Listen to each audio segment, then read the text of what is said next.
Good morning, guys. Naana po ta karon sa adlaw-adlaw nato nga buluhaton.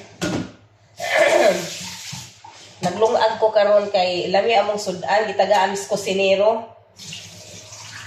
Unsa kuno ni ulo daw kuno ni sa to na ulo-ulo sa ano gitaga ami daghan murag 2 ka kilo ni. Na gwapa ko kauban oh. Kana si Aya. Tapos butangan na mong kalamunggay. Naglungag ko kay para lami ikaon niya ba niya. So kawat tayo ng pili. Katuba itong vlog itong miagi ya.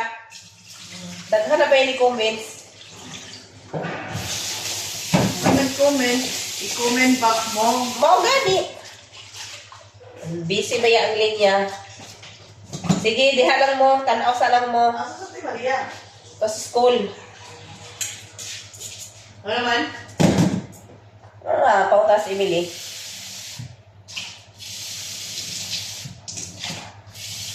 Sam! Ano naman? Ha? Magdungag ko rice cooker. Kaya para dali ra.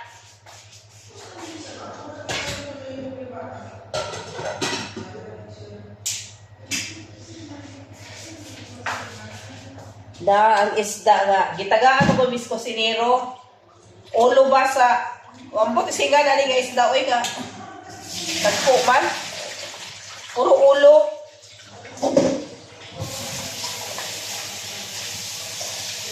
Dako nga isda ba?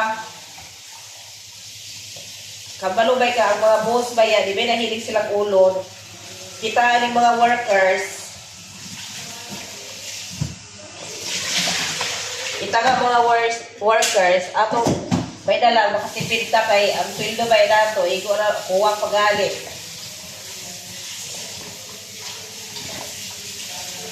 Manang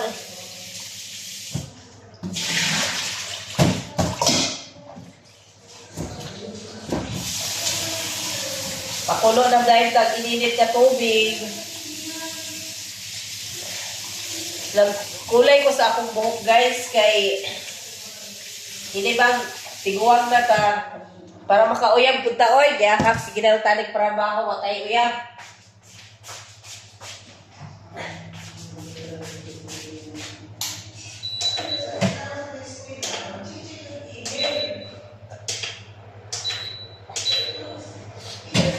Ano na guys, nagpakulo na kong tubig kay akong kalamunggay dito, gihagpat na nako.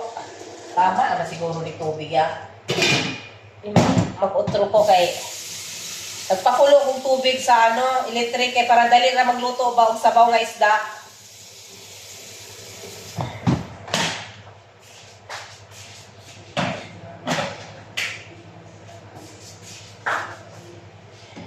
Naarang isda na mo nga among sabawon. Mao ni among kusina diri. Naglungag na ko. Rice cooker akong gamit.